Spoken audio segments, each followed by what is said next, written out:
If we're talking about the one thing, I would say that networking and partnerships combined took me from 0 to 100 really quickly. I have purchased a good amount of property by myself, but the only reason I've been able to do that is because of the partnerships that I did when I was first starting. Partnering for me was enormous because I didn't grow up in a wealthy environment where I had a disposable income. I got really good at finding deals. People know me as like the guy who has deals. And so I got really good at finding multifamily deals in a handful of markets in the Northeast. I would take those deals and bring them to people who had capital or bring them to people who had experience. I was able to scale really quickly. And I've also brought every one of those partners like 5 to 10 deals each since then. I know that they look at me a little much differently than they would have just any other person bring them a deal. And by doing that, I was able to, start driving my income up, which allowed me to then start buying things on my own.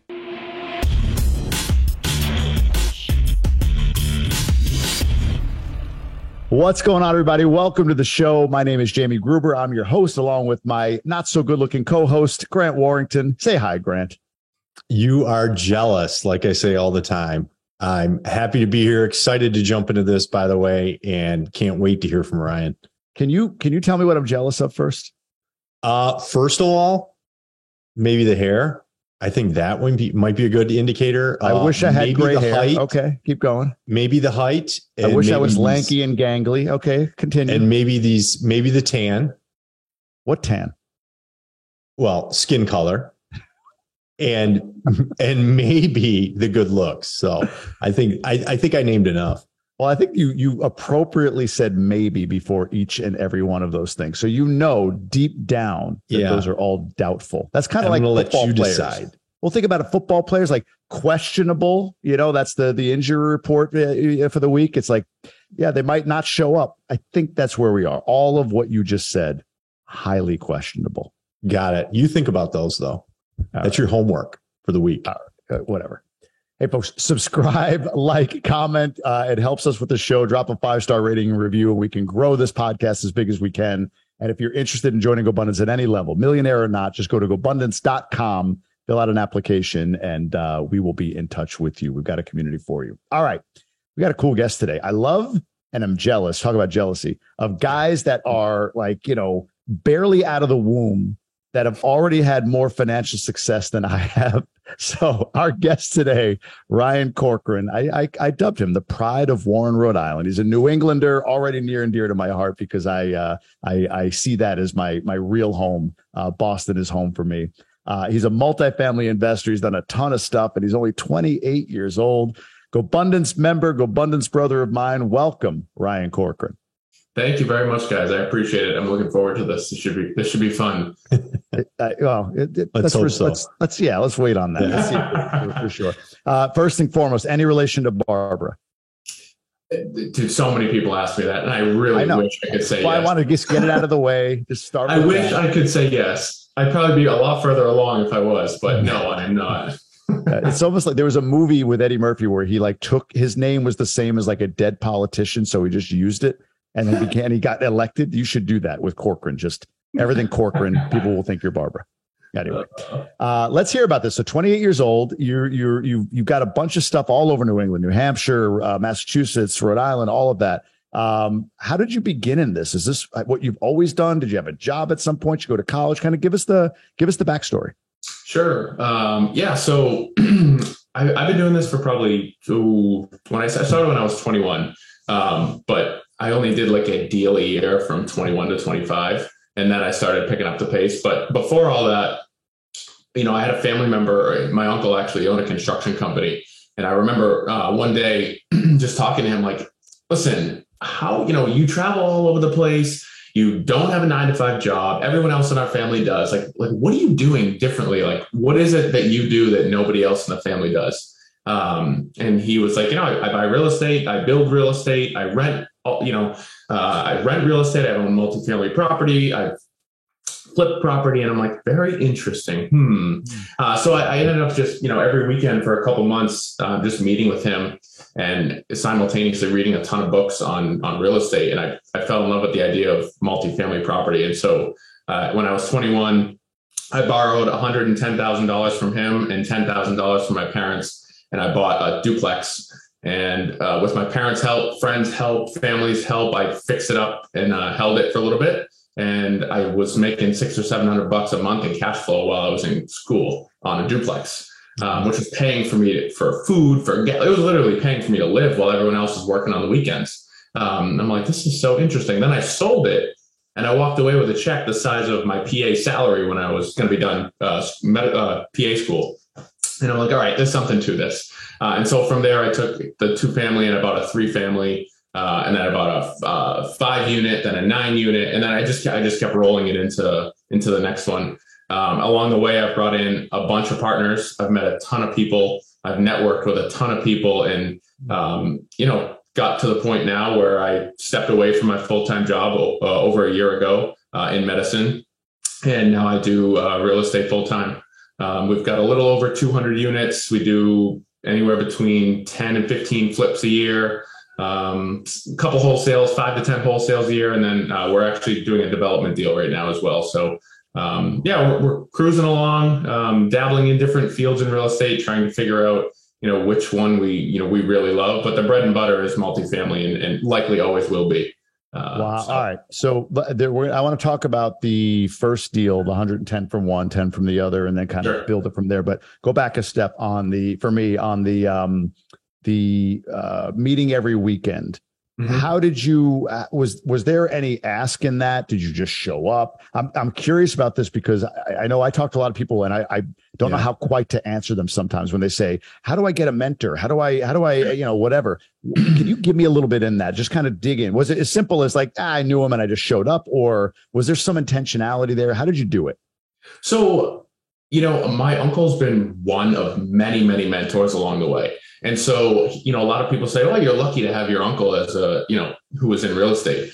And when I look back and I think to myself, like, you know what, 100%, I'm super grateful he was my uncle. But if he wasn't my uncle, I would have found somebody else and I would have done the exact same thing. And what I found is that a lot of guys who have a lot of success in real estate are actually really eager to give back and teach people, but they need to see that person is, number one, motivated, which a lot of people are, but number two, that they're going to bring some sort of value to them. And so for me, it was, okay, I know my uncle has capital. I know he's getting older. He's in his 60s.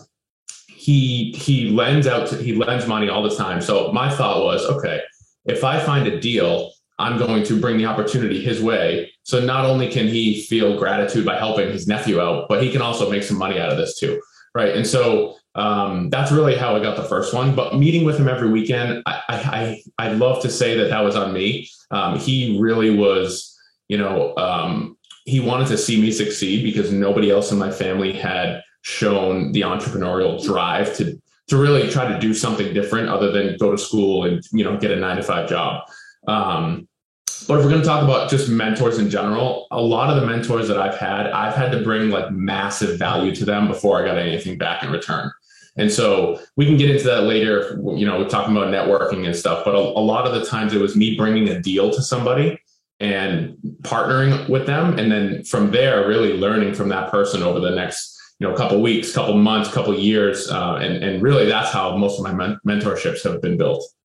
That makes sense. I think you probably showed him though through activity and action, right? I mean, because there's a lot of people that want a mentor, and sometimes, it's like, do you deserve a mentor, right? Because if you're going to waste an hour of my time and then I never see you again and you never do another thing, you must have just shown him like, dude, this kid's going to do what he says. I think maybe I played it down a little bit. So when I thought initially that I was going to go, I was like, my mom was the one who told me to meet with him. Right. So I thought to myself, how can I meet with a professional in a space when I know nothing about it?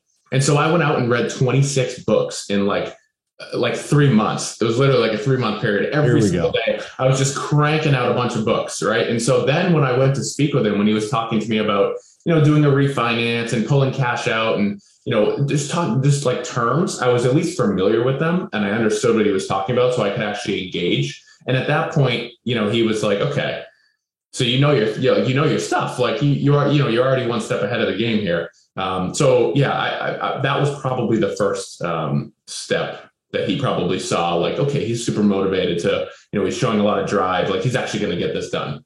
So. And that excites someone. Like if I see someone like that, I'm like, wow, I will pour into you. I will help you. Like I'm excited by that because we don't see that very often, do we?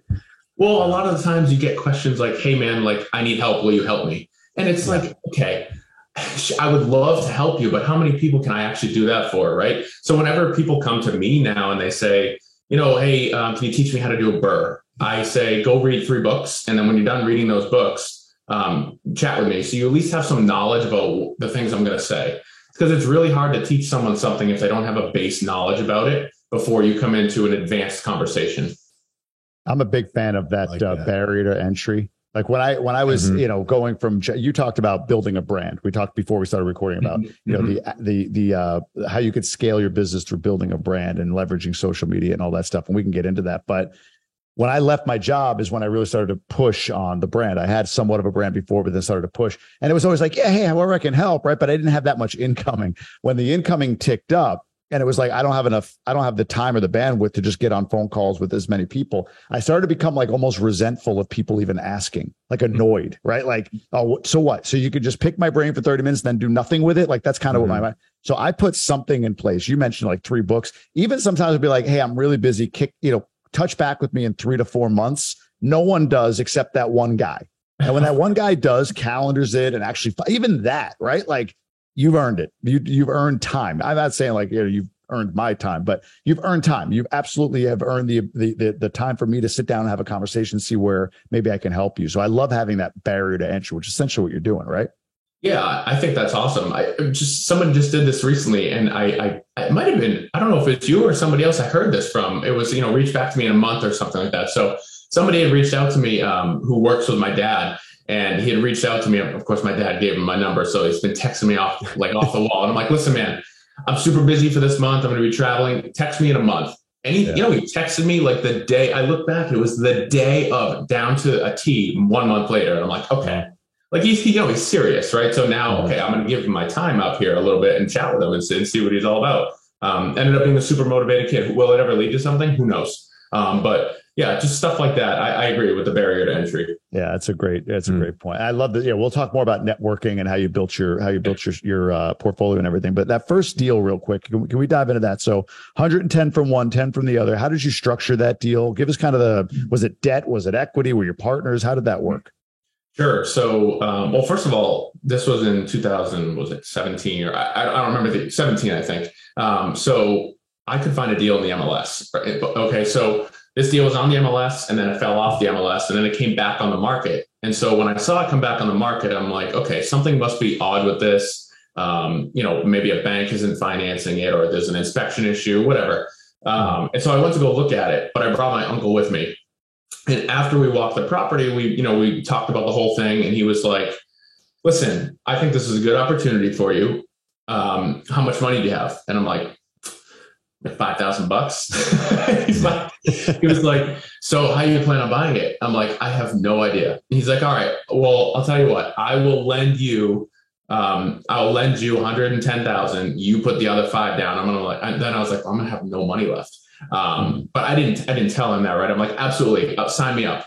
And so from there, I ended up confessing to my parents. I'm like, guys, I'm going to put all my money into this. Like, I'm going to have nothing. I was still living with them at the time. And they were like, don't worry about it.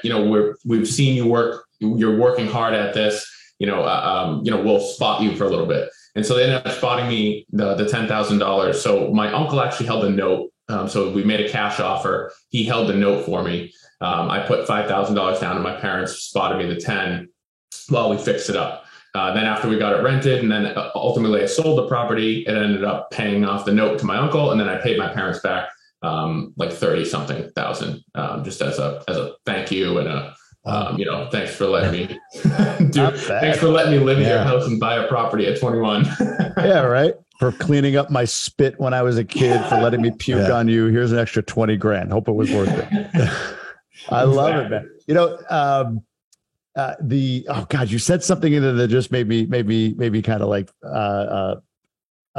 you said yes, that's what it was. That made me perk up. Like I think that's such a great point about he said, I'll give you the 110 grand. And you had immediately like a why not that popped into your head, right? Like, $5 grand. I only have $5 grand. I'll be all out of money. I don't know.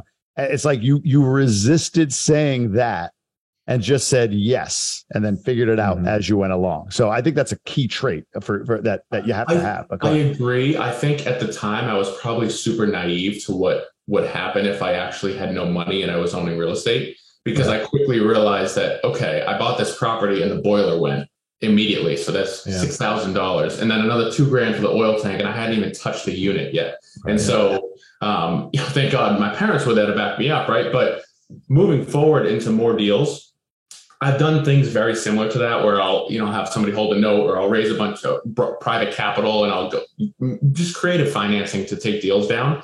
And being in a position where you don't have capital, it's super stressful. And it was a couple years of that, right? Like the first 2 to 3 years of building a real estate portfolio, I mean, I was like really drawing a thin line. Like there was one point in time, in all honesty, I had like less than $2,000 in my bank, and I had like 30 units. And I'm like, what am I doing? Like, I really need to focus on, okay, how do I get more cash in the bank? And so after that, my strategy sort of switched a little bit. But yeah, that's how the first one went. And it was fantastic because 2 years later, I was able to pad, I had like 30 grand in the bank after that. And I'm like, this is the wealthiest I've ever been. I'm 22 and I'm 20, almost 23. This is great. But yeah, it was a good first experience. And if I didn't say yes to that, I would not be here today. That's it. You have to. Look, the fact that you did it. This is the thing. Like I talk to novice investors and new investors, people who want to get in the game or whatever, and they want all the answers to all the things that could go wrong. They want everything checked off. I always say, like, they listen to every Bigger Pockets episode ever, and they got a laundry list of all the mistakes every person on every episode has ever made, and every one of those mistakes become equal in terms of why it would cancel a deal. Like, I forgot to do this is equal to, the roof wasn't on the house and I didn't notice it, So to do a deal is what reveals the reality of what it is to do a deal, right? Like you said, a furnace goes. I remember on one of mine, the sewer line broke and backed up into the basement, and I didn't know. In my mind, it's like, well, it broke at the main under the road. Like that's their problem. How could that be my problem? Yeah, it's your problem unless it's the actual main. Like it broke like right on the pipe, right where it met the main. My problem for digging up the street, for relaying the sidewalk, for digging the pipe. My problem. And there's no insurance covering that, right? So you learn those lessons, and you don't do that unless you say yes and you get to 30 units with $800 in the bank and all of that stuff. That's just the reality of it, right? 100%. I couldn't agree anymore. Yeah. So that's, I think, a key piece is you have to do a deal to know what it's like to have done a deal. There's no way to simulate it. So good for you, man, for driving that. Yeah. I think also part of it was being 21. If I fell on my face, whatever, right? Like I'm very risk.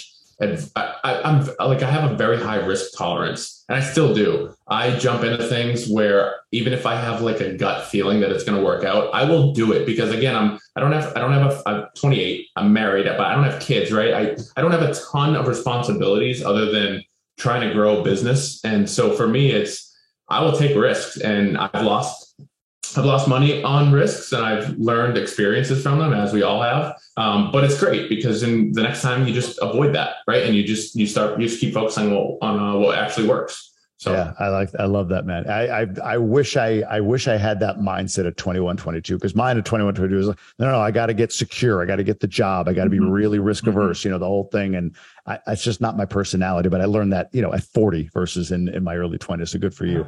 Funny thing you said earlier about 2017 was still a time when you could get deals on MLS. That's what you were saying, right? I think there was a lot of people that were investing from like 2010 or 2011 that by 2017 said, well, back in 2011, you could actually get deals on MLS. So I wonder today, like in 5 years, people are gonna be like, wow, back in 2022, when you could actually get deals on MLS. Yeah. It really, honestly, it probably will be, right? I feel like that's sort of how it goes. But that's one of the only properties I've ever bought on the MLS. The rest of them have all been from direct mail, direct to seller, word of mouth.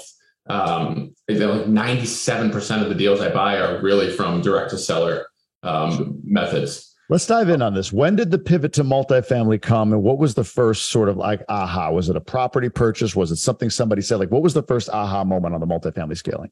The first, yeah. So the concept that I could own a property where I would get cash flow from, even if I had a vacancy, really sparked my interest. And it wasn't so much the 2-family, the 3-family. It was, I did a bunch of those, but it was really okay, if I have like 5 or 6 units and one unit goes out, I'm likely still net positive, or at least I'm breaking even, right? So it's not like, it's not coming out of my pocket, from my W-2 income to pay for this property. Then I'm going to hate real estate. I'm going to want nothing to do with this. I'm going to get frustrated. And so I started to pivot away from those 2s and 3s, where if one unit was vacant, then I'd be, negative on that building. Not to mention I'd have to go paint the apartment and replace light fixtures, whatever it is, right? So it's all the cash flow that you made. You're sinking right back in. And so for me, it was okay, 5, 6, 10, 20 unit buildings are much, honestly, safer in my opinion, because you can have vacancy and you can still be positive. And so that was the first aha moment of, okay, I'm going to go bigger with these things, because I can, not only can I manipulate the income on these and really manipulate the value of it, instead of comparing it to the next building next door, but I can also, if I have a couple of vacancies, it's not the end of the world. And so that was the first aha moment into, let's go into the commercial multifamily space. Gotcha. What was the first commercial multifamily deal that you did, and how did you finance it?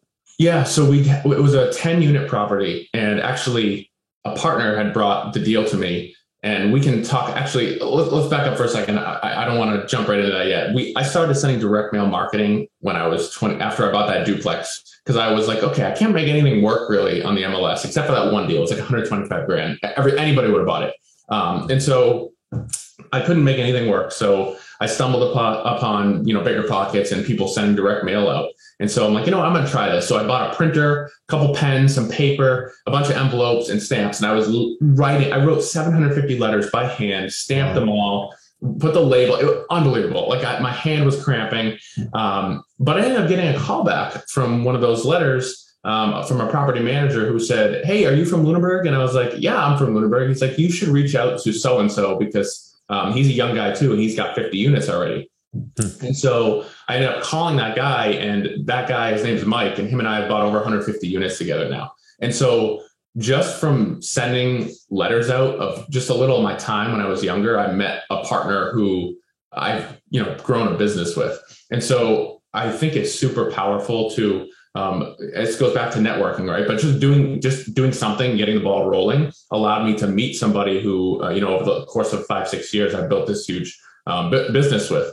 And he brought me that 10-unit deal. And that was the first commercial deal that we actually did together. I didn't have to bring any money. My role was to raise the capital for that.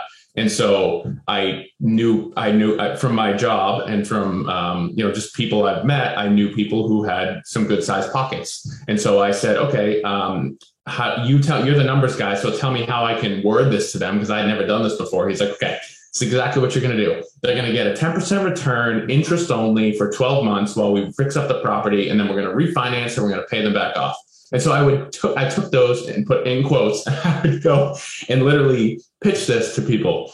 And they were like, really? That's super interesting. And one of them caught on, and then the deal actually worked out really well. And over the course of those 12 months, they got their payments, they were paid back. And then we held this 10-unit property. And then from there, it just kept snowballing. I'm like, this is genius.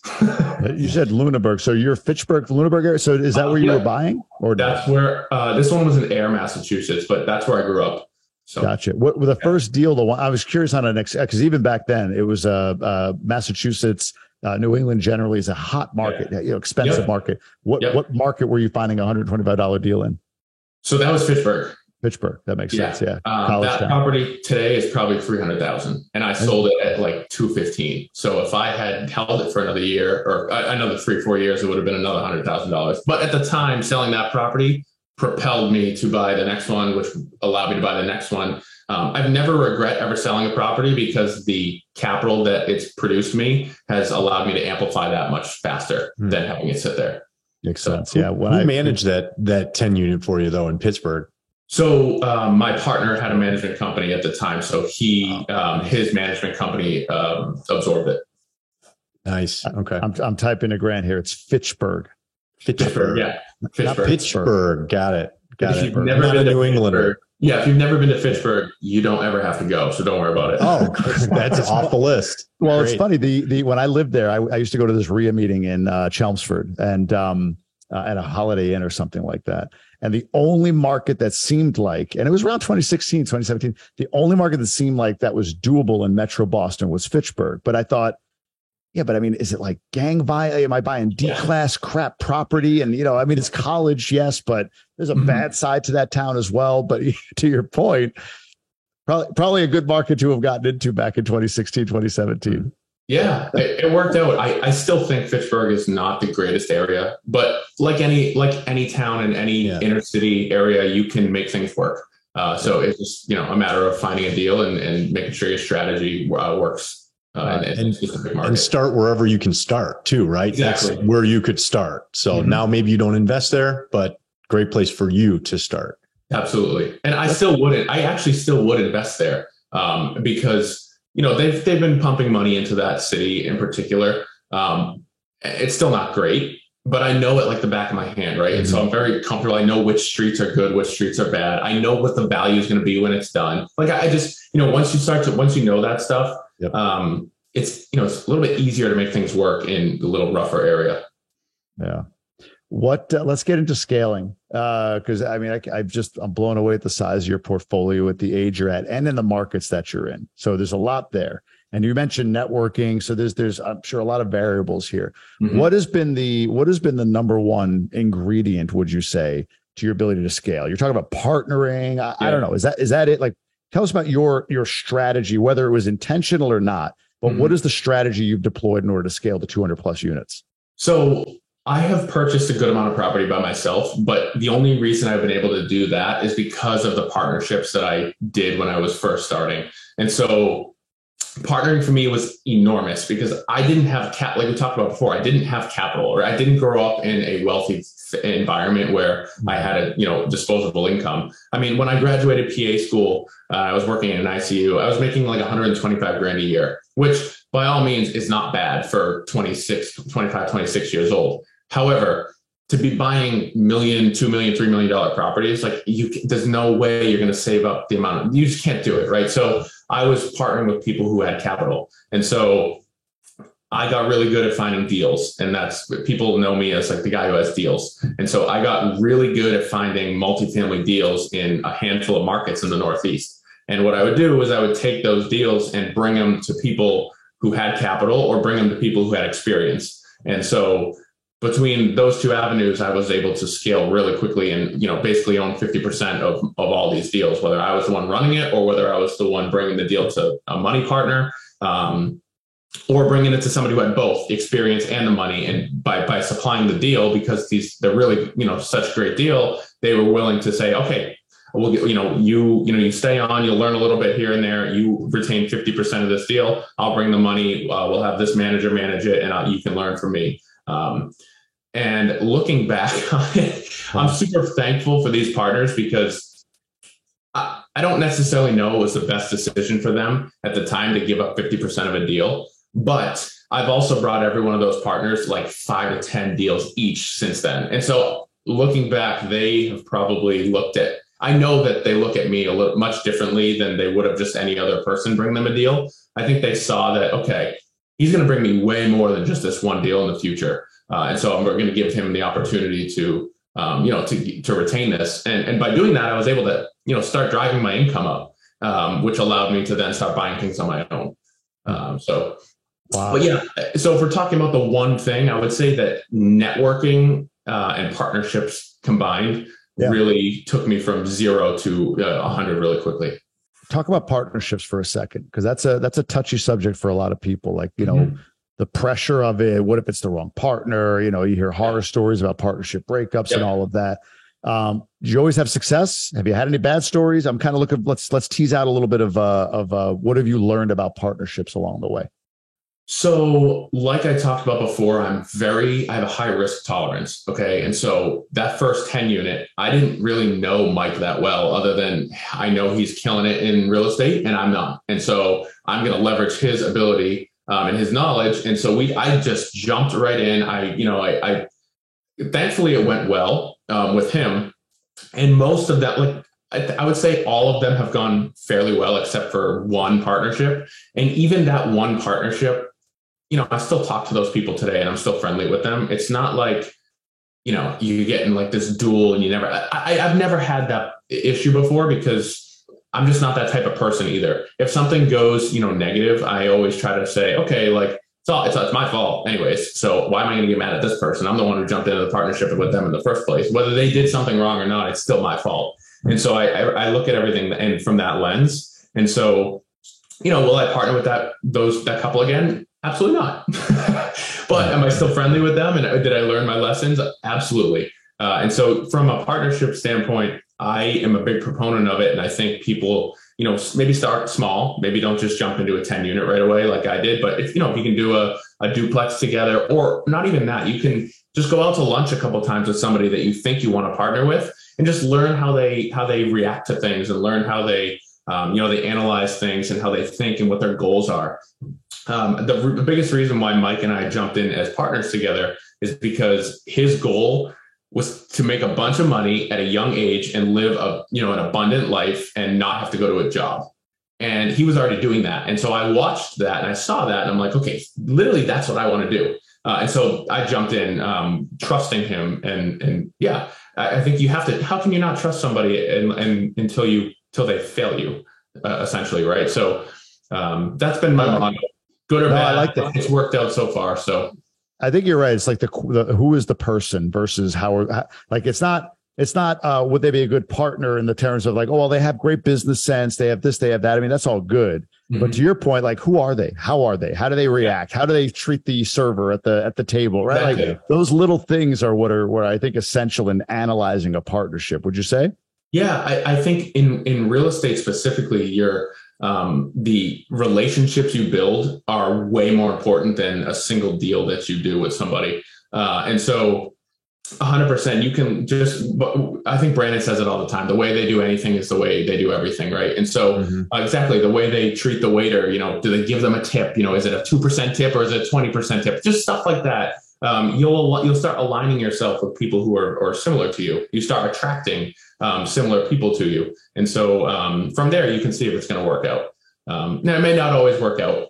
Like I said, I've had one partnership where it didn't work out so well. But again, it's not the end of the world. Just move on and you're on to the next one. So anything you do specifically in structuring partnerships now, maybe different than what you had in the past? Or, I mean, obviously you have an OA and all that stuff, but are there any nuances that you've learned maybe from that one sort of pseudo bad partnership, anything that you've done differently going forward? Not from a documentation standpoint. It's really more of none of the partnerships have ever been the same.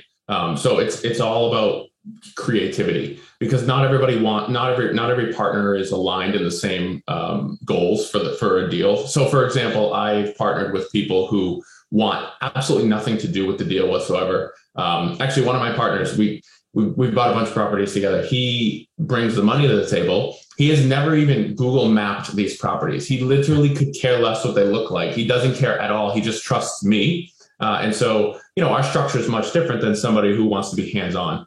And so, it really, you just have to like feel the vibe of what the other person wants and just come to a mutual agreement with them. Got it.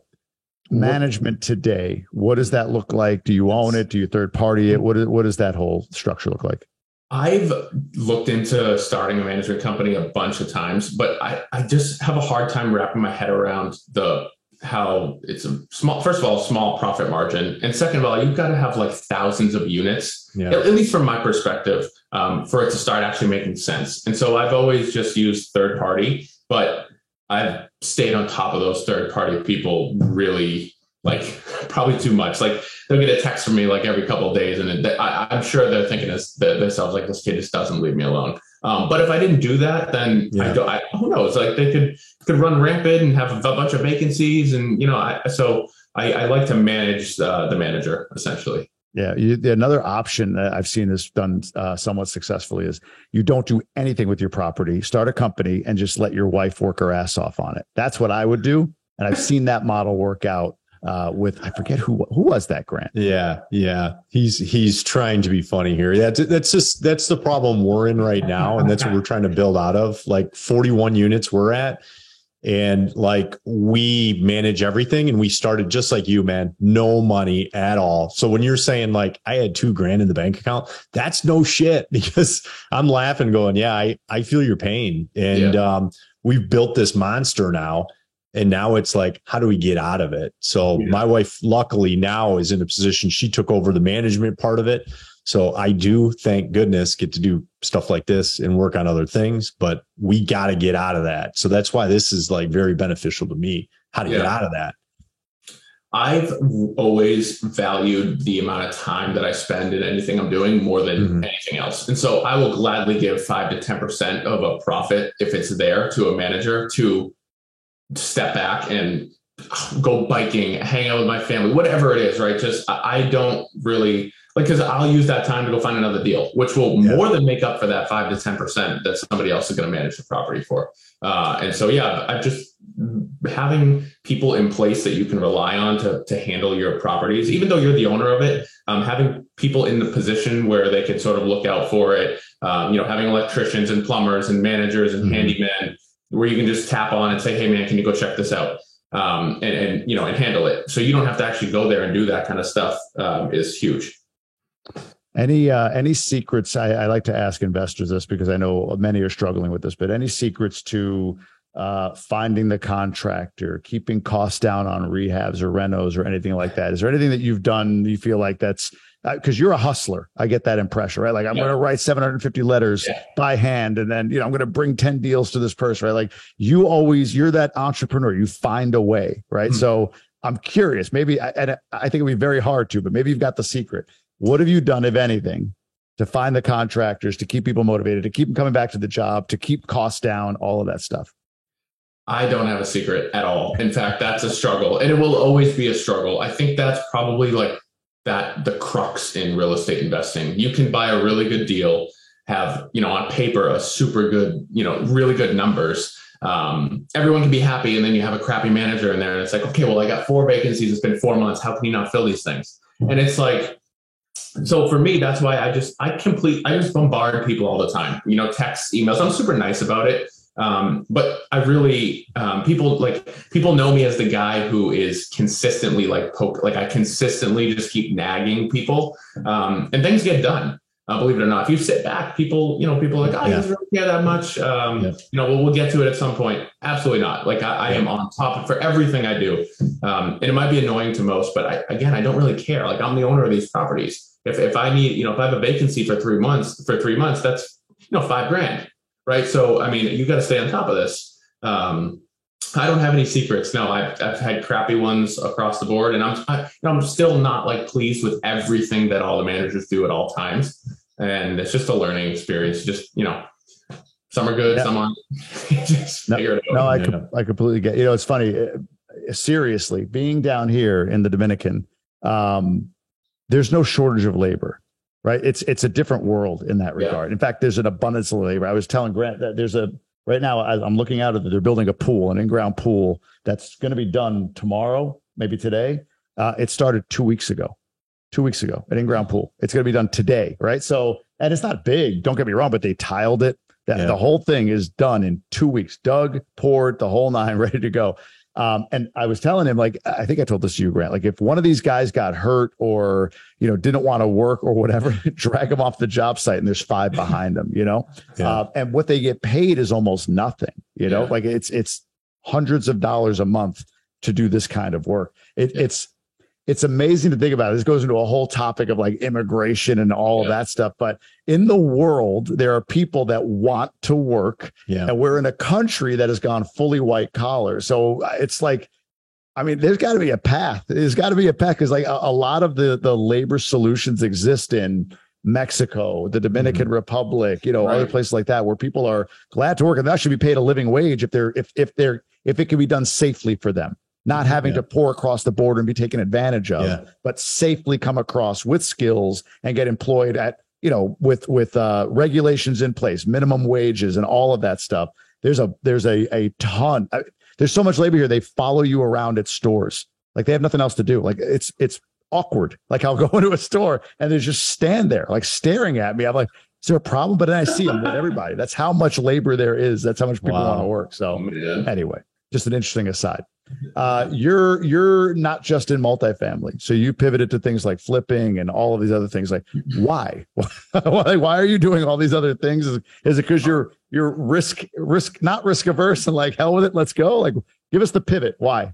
Okay, so the real reason why I still buy a ton of multifamily, and that's really the bread and butter, like we talked about. But I wanted to stop doing 24-hour shifts in an ICU and working overnights and not sleeping and not having a schedule. And like guys, I remember a time walking into a patient's room at 2:00 in the morning, thinking like, okay, how am I going to close this next deal? What do I have to do? And there's a patient in front of me who's on a ventilator. Like this person's like I can't be doing this. Like I wasn't thinking about that. It's just not fair. Right. And so I went home that next day and I'm like, multifamily is great and it makes some money, but it takes a long time to build up a portfolio. And I'm never going to use the cash flow to live off of. So I'm like, where is this going? Like, what am I actually doing here?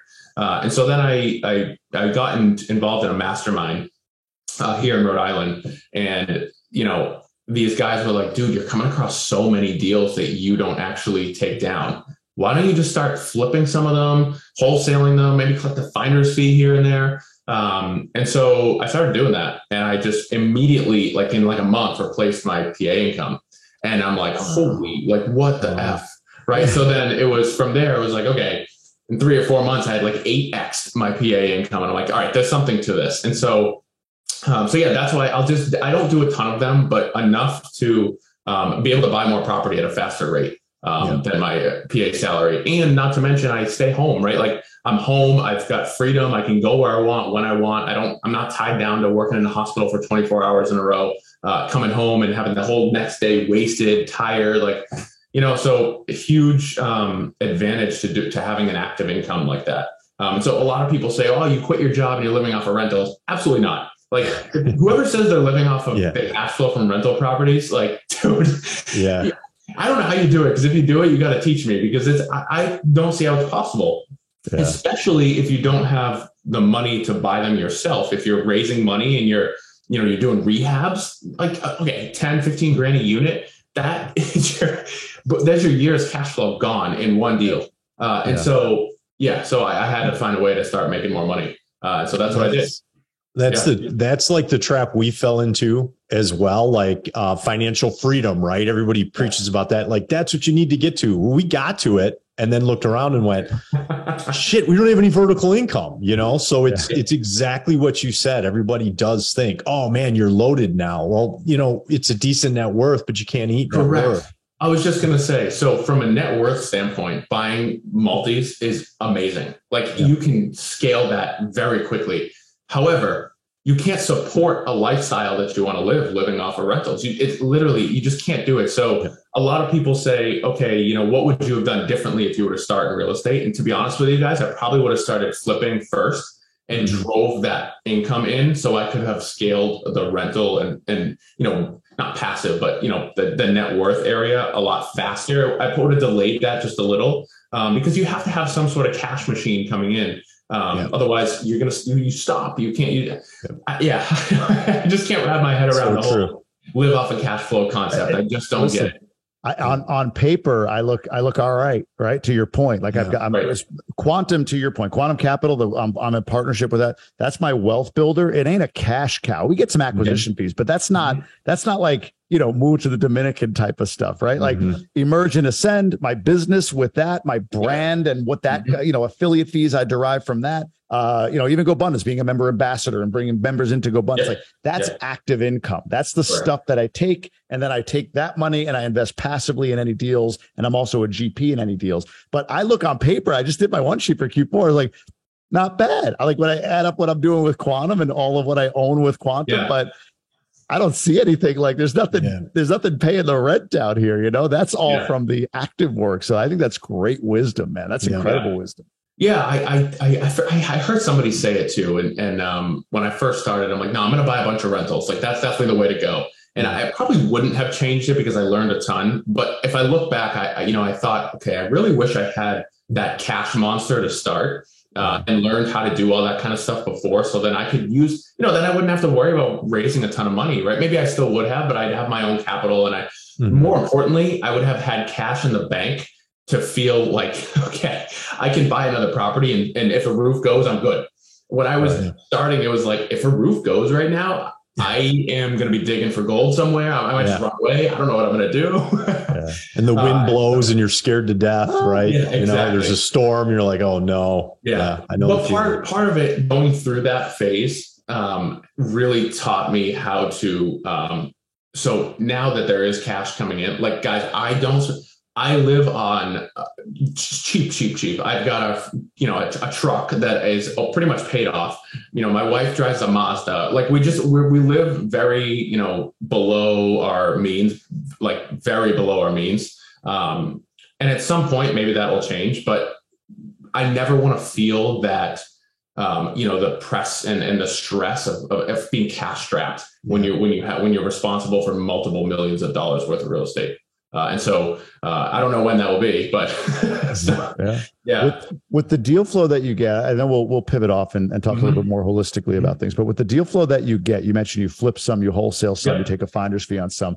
What goes into my mind is, why wouldn't you just be wholesaling and doing finder's fees? Why would you flip anything? How do you make that decision? That's a good question. I personally think that flipping, well, maybe not anymore, because things have kind of, at least where the market I'm in, things are just like sitting. Like open book, I have 8 properties on the market that are just sitting, that have not sold, that are all flips. None of those are wholesales. And so for a while, flipping was the way to maximize the amount of profit you can make on a property. It wasn't as fast, 5-6 months down the line, but you could really pull out every dollar out of that property by, making it really nice and essentially selling it for market value versus wholesaling them. I'm also not really like a wholesaler at heart. Like I build relationships with these off-market, sellers, right? And so a lot of them are mom and pop people, and I'll go meet them and I will build a relationship with them. And the last thing I want to do is try to say, okay, I'm actually not going to be the one buying it. I'm actually going to assign this contract to somebody. And so I have a hard time with that line there. And so I prefer to just close on the property. And then if somebody wants to buy it, I'll just sell it immediately after. So I prefer to double close and do all that kind of stuff if we're actually going to get into wholesaling. Makes sense. So that's why, fortunately, I'm not over leveraged on those flips that are just sitting there. So I'm not too worried about them. That's essentially the concept. So. I love what you said. I'm not a wholesaler at heart, right? Like, it's just not who you want to be. It's not the identity that you have. Like you don't love that. I think that's really good wisdom. I don't think there's anything wrong with wholesaling at all. No, you just have to have your business set up correctly, where you are an open book with your sellers. I have a good buddy out here. His name's CJ Moss. He's probably the largest wholesaler in Rhode Island, Massachusetts area. Yeah. He's unbelievable. Like he'll go to a showing and he'll just be like, listen, I'm not going to buy the property. I'm going to make you a cash offer. But if my buyer doesn't close on it, I will buy this property from you. And he will just buy the property. Even if it doesn't even make sense, he'll just buy it because he sticks with his word. And if that's your wholesaling model, beautiful. Then crush it. But there's a lot of people who are like, yeah, I'm going to be the buyer. And then, you get to the closing table and it's like, who's this? Yeah. Right. So, Got it. Yeah. It gives it kind of a dirty name. So yeah, exactly. G-Dubs, you're the multifamily guy. Before we kind of turn off and talk about another topic here, is there any other questions you have? I just want to know, are you still doing direct mail? Is that still like what do you do? Can you talk about that a little bit? Yeah. So I've had not that I'm trying to monetize a course here, but I've been doing direct mail for 7 years, and I've had thousands of people ask me how to find deals like this, literally. And I can't spend the time to teach. So I actually, over the last couple of months, I set up my camera and I just spent like 3.5 hours just talking about, this is what I do. This is who I use. This is exactly how to do it. Here's all the letters that I send. If you actually want to learn, just take this package and just go do what you want with it, right? Because I still do it today. Like I've sent 6,000 letters out this month.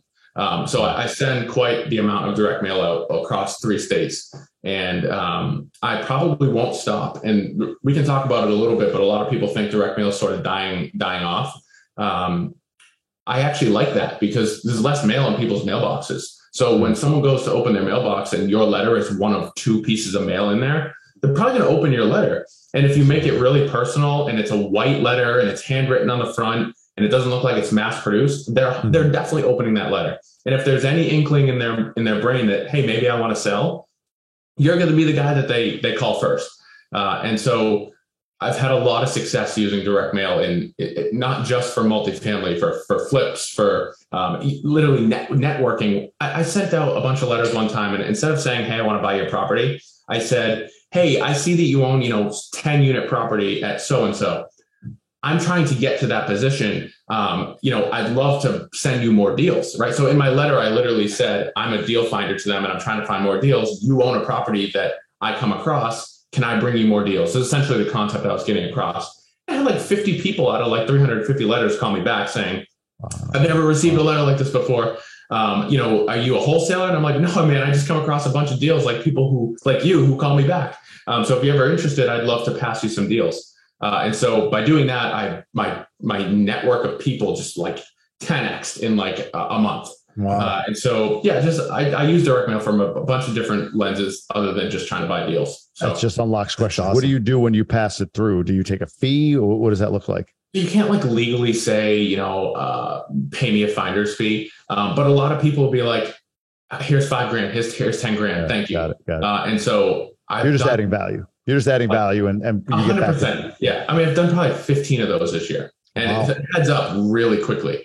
And it's not even for money, right? Like that person, like I become friends with these people. And then it's okay, maybe we'll partner on something, or, hey man, do you know a really good agent in this market? Or do you know an attorney who can handle this kind of stuff? And so you just have like so much knowledge at your fingertips when you're able to network like that. Grant, remember we had Aaron Caterberg on. What did he say? JOY, right? It was a bit more religious, but it was like Jesus, others, you, right? Yeah. And you're kind of, I don't know, Jesus is in there, whatever, but others and then you, right? Like you, that's what you're doing. You're just, hey, how can I help? And what I like about that too is it's not like, I hate the question, how can I add value? I've always hated that question because it's like the person on the other end is like, I don't know anything about you. Exactly. But if you say, I find deals and I would gladly pass you deals because I like building my network and I don't know where it leads, but I just trust in the fact that if I add value to you, that makes for a better life for me than others, you, right? So you're absolutely you monetized giving in the greatest way possible. It's funny you say that. I've got a buddy, and if he's listening to this, whatever, he can talk to me about it after. Hi, buddy. He's all the time. He's like, listen, man, I want to get into real estate. What can I do to help you? Like, what can I do to grow your, help you? And I'm like, dude, like, I don't know. If I knew, I would have already hired somebody and I would already have taken care of it. Like, I don't know. So, and no business owner really knows, if somebody says, hey, what can I help you with? It's okay. If you actually bring me something that's helpful, well, now if I look at that and I say, well, that actually is really helpful. Like, come here, let's do more of this. Right. But yeah, it's like, it's hard to answer that question. Yeah, it is. Your yellow letter, your direct marketing campaign, not yellow letter, your direct marketing campaign, 6,000 letters go out. Could you just give us a quick rundown of, like, you mentioned it's working. Like, what does working mean? Like, how many callbacks, how many deals, all of that stuff? Okay. So I've been asked this a lot too, and it's so difficult to come up with, okay, what % are you getting that's actually turning into a deal? And so I don't really want to give like specific numbers on that, but I will say that on average, if I send 1,000 letters out, I will have a solid opportunity to buy a property on. And so I come across 5 or 6 deals a month, typically, whether I buy them or whether I pass them on to somebody else.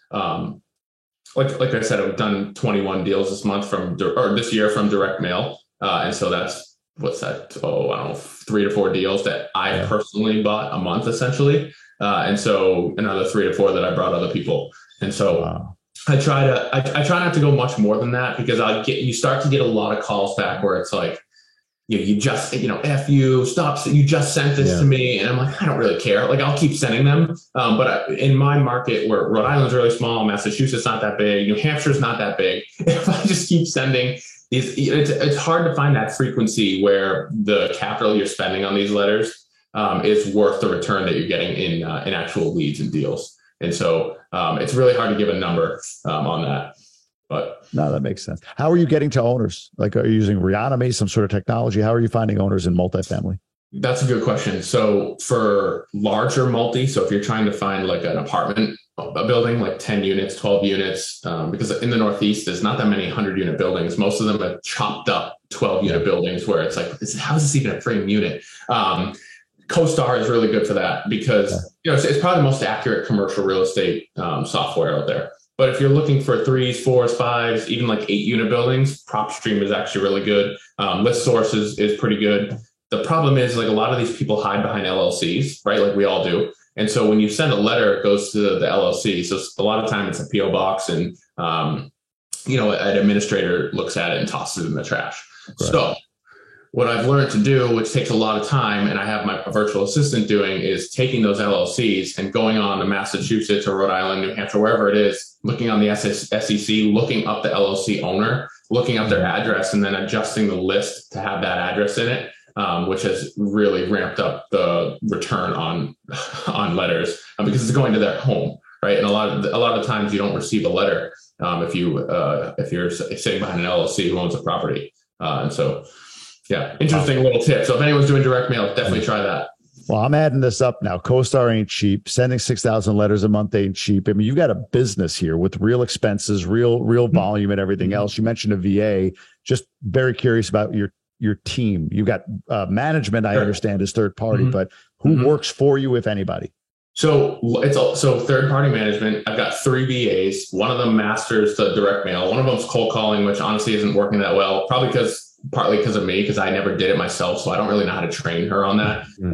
So we'll see how that happens. And then another one just started to do social media. And then I've got a bookkeeper. And then I like to partner a lot. So we've got four or 5. So I got 3 VAs, a bookkeeper, a third party manager, and then I partner with a bunch of people. So for the most part, I try to run it as lean as I can. Yeah, no kidding.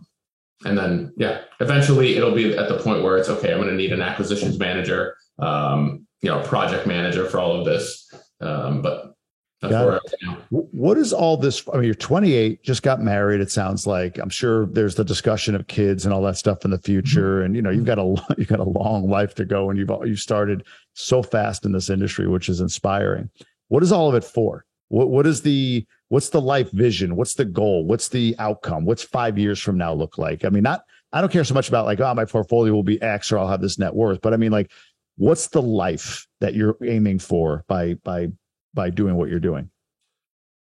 That's such a difficult question to answer because it always changes. So initially it was, okay, how can I get out of my job? Yeah. And then I got out of my job, and then it was like, okay, what's next? And then it was, okay, then it became a monetary number, right? So how can I make X amount of money per month across rentals, flipping, and wholesaling? And then once I hit that, it's like, okay, can I hit this? And so, and it doesn't come from like a greed standpoint. It comes from I get like a high off of building this up and turning it into this like machine. And so, I'm already home. I don't, there's not a lot left where from a lifestyle perspective where that what I've done so far isn't allowing me to do. Like if I want to go away for, a month somewhere, I can do that. If I want to go take the day off and go mountain biking, I can do that. Right. Like that's what it's allowed me to do thus far.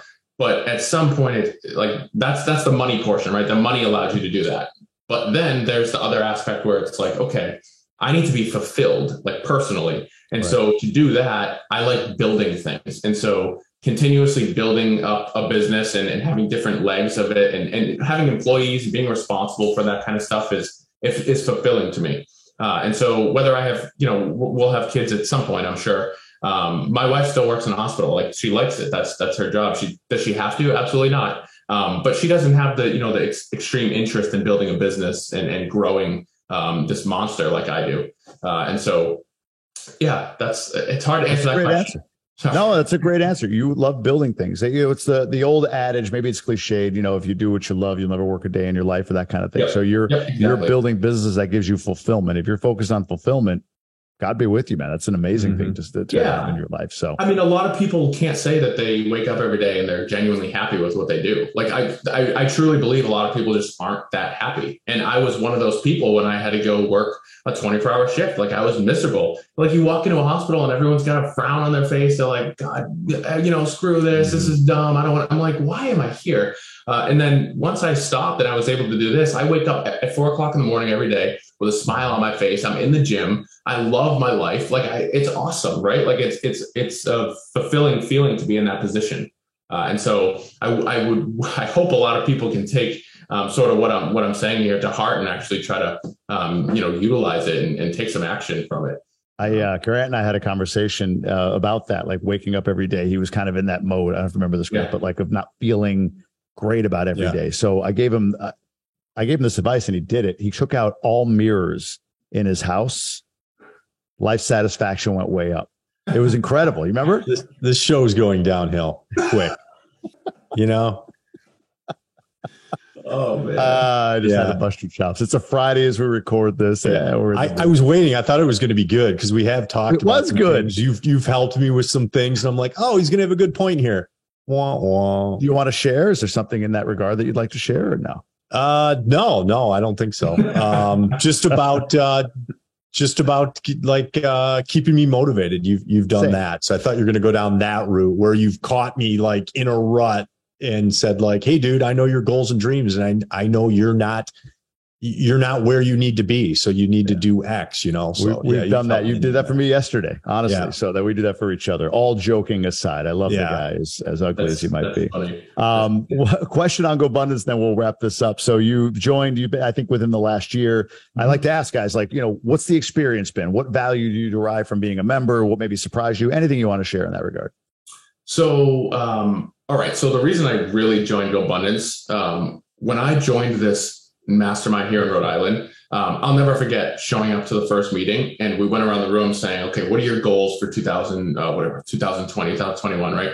And I said I want to hit 250 units. And so I thought that was a pretty big goal. And the guy next to me goes, I want to make $1 million a month. And the guy after that goes, I've already made $2 million. I'm trying to get to 10 before the end of the year. And I'm like, this is insane, right? And so after that, like I said, my income 8x. I partnered with every one of those, all 5 of those guys. I've partnered with them multiple times on multiple deals already. Wow. And so getting in the room with these types of people, it just elevates your thermostat, right? Like you have no option. Like I can't show up to this meeting in the same position I was last time because I know this guy made a freaking $1 million like last month, right? Like how can you show up and not have crushed it this past month? And so by doing that, I started, thinking to myself, like, hey, I know what GoBundance is, and I've heard about it. I know some guys in it. Why don't I just do it? And so once I joined GoBundance, similar situation, right? Like we've got like this local GoPod that that we're all in, and so I've had deals where passed deals to these guys, and I would have never been able to do that if I wasn't involved in this mastermind. And so being around, it's really all about just getting in the room, whether you have to pay for it or whether it's free. Just get in the room with people doing things so much bigger than you. That's really the key to really success in general. No one can do it on their own. You have to have people around you. And so getting in these masterminds and these groups is huge. It allows you to do all that kind of stuff. I'm so happy for you that you've learned. I mean, I'm envious in some ways. You've learned these lessons so young. Because I remember thinking of masterminds. Like I say this to a lot of people. Like, is this the Illuminati? Like, what do you spread lamb's blood over each other's doors on Tuesday nights? Like, what the hell do you do in a mastermind group, right? But to your point, the 10 grand I drop a year plus the events and all that stuff.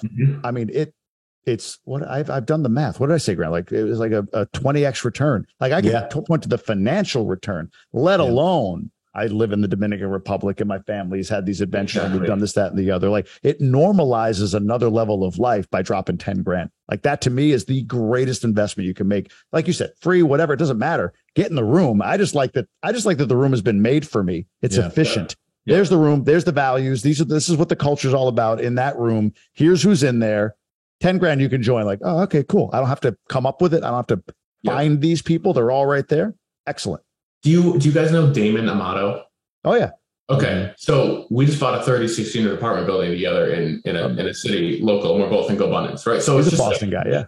Yeah. Just from that one deal, like what's $10,000 when you just bought a 36 unit apartment building, right? Yeah. But outside the money, you start to hang out with these, like a lot of people say, how do I get around, wealthy people, and how do I learn how to do things? Well, it's very simple. Just start getting around them, do what you need to do. And the number one reason, the only way to do that is, again, it comes back to just being really good at something and bringing value to people. Because then they bring you in. If you have value for somebody, they bring you in, and then you share it back and forth. 100%. Took me 2 years to get this guy in. 2 years. Yeah. His life changed in 3 months. I always had that, that the money thing, like, oh, I don't need to pay for a mastermind. I don't need to. And then once I got over that, and now I realized, like, I didn't truly become an investor until I realized, shit, I need to pay for these things. I need to pay for proximity. I need to pay for all this stuff. And it really has changed my life. Funny, your story is similar to Ryan's in that the pivot point for you, like, he went to that meetup in Rhode Island and was around all these high net worth folks. You were at this, high end multifamily mixer with private guys with private jets and helicopters right. I rode on a helicopter to the event with my friend who's just a baller in multifamily. We walked, went through their jets, and I'm like, okay, that's it. I need to be around people like this. And that next day I joined GoBundance. Yeah. Don't you think, outside of just business though, like, these are like your best friends now, right? Like, all these people who you never knew before are now that you've only known for, it doesn't even have to be 10, 15 years. It's been like a year, 2 years. They're your best friends now, right? You spend most of your time with them. And so that, to me, is even more valuable than the monetary. Exactly. The biggest part to that, that's a great point. Because I mean, I talk to GoBundance guys all day. Like, that's who I talk to. I have my friends like from my regular life or whatever, but there's a chipping away when you start to diverge, or you have diverged from maybe like what you've been, so I was a kid playing high school sports, whatever, got a job, I was a PA. And then wait a minute, you're going away from that. All the people around you know you for who you've been. And now this other thing that you're doing, and when you're having success with it, you become somewhere between, I don't understand it, to maybe I don't like it, or you don't have the right to complain anymore. Right. So like, when you go to your regular friend group, you start chipping away at the percentage of you that you can be. Like, I used to be able to be me, but now me includes this. And because this isn't understood by you, I'm not allowed to include that, because, well, what do you know? Like, what complaints could you have? You got this real estate or whatever. Like, I don't have any sleepless nights. Like, I'm never afraid of anything. Right. And when I joined GoBundance, like, the ROI that I can't calculate because it's incalculable is the ability to, like, I posted the other day, I put pictures of this amazing house that we're in the GoBundance group, right? Like, most people would see that in my life as bragging, and I was celebrating. And what did I get as responses of like, amazing, man. Yeah, you deserved it. Like, celebration. I could be all of me here. So it's easy to be friends with people where I could be all of me. I don't know if that resonates. Yeah, no, 100%. I mean, I think you guys can probably relate to this as well. You have a friend group from when you grow up or wherever you live. But they're your, and there's probably still your really good friends, right? But let's put it this way. You're like driving a bus, right? And you've got the people in the front seat and the people in the back seat. The people in the front seat, you hear their conversations, you learn from them, you're being influenced from those people. The people you were friends with before, they don't have to leave the bus. You can still hang out with them, you can still be around with them, but maybe they get pushed to the back of the bus a little bit, and you bring up the people who are lifting you up higher, who can actually help you grow to the front seat. And so that's what GoBundance and all these masterminds have really done for me. And so, if my friends from home are listening to this, I don't mean any harm from it, but they know, right? Like, one of my buddies named Joey, he reached out to me the other day. He's like, dude, I didn't know why you were buying property at 21. And now I'm here and we're 28 and I'm asking you how the hell to do it. And I'm like, listen, buddy, I'll talk to you because you're my buddy, and I'll try to help you as much as I can. But it's just one of those things where, I prefer to be around people who are aligned with my goals and be around people who are going to help me, lift me up. So. Ultimate in proximity is power. Yes. All right. We've definitely drained every ounce of knowledge we can out of you, and I appreciate you being so open, man. So let's go to the GoBundance card game. The 6 of clubs is the question. It is, what is something that you resisted initially that ended up being exactly as you needed? Wow. That's a good question. I think I would say that partnering up, I was initially when I did my first couple deals, I didn't partner up, and I tried to do everything on my own. Like, I managed on my own. I was swinging the hammer on my own. I don't necessarily regret it because I learned how to do everything, But if I look back and I'm thinking to myself, like if I had done this way sooner, like partnering and really leveraging other people, I would have been so much further than I am right now. So that's really all I can think of for that. That's a tough question. Yeah, that's good. That is a tough question. That's why I love making guys squirm a little bit on that one. I don't tell you the question in advance, right? I said at the beginning, like, ooh, good question. I'm not telling you what it is. Yeah, you can't prepare for it. I just like to hear the outcome. So amazing, man. Ryan, where can people follow you, learn more about you, website, whatever you want to drop for people to get to know more about what you're doing? Yeah, sure. So we talked about this before. I have a terrible relationship with social media and content. But over the last 2 or 3 months, I've been really trying to ramp that up. And so Instagram, TikTok, and YouTube. Instagram and TikTok is RJ Corcoran, my last name, 08. And then YouTube is just my name. Really, the purpose of those is just to do stuff like this, like just push as much content as I can so people can learn. So if you do want to reach out to me, Instagram is probably the easiest way. Okay. Yeah. Got it. The only 28-year-old in the United States who doesn't like social media, I believe. Yeah, I missed that train in high school. When everybody else was doing it, I was outside shooting the basketball around. Buying apartment buildings is what you were doing. Buying apartment, right? Yeah, exactly. Ryan, man, amazing. Thank you so much for your time and energy today. I love getting to know you more. And we'll see you at the next event. Yeah, man. Appreciate it. Thanks, guys. This has been a good time. Later, man.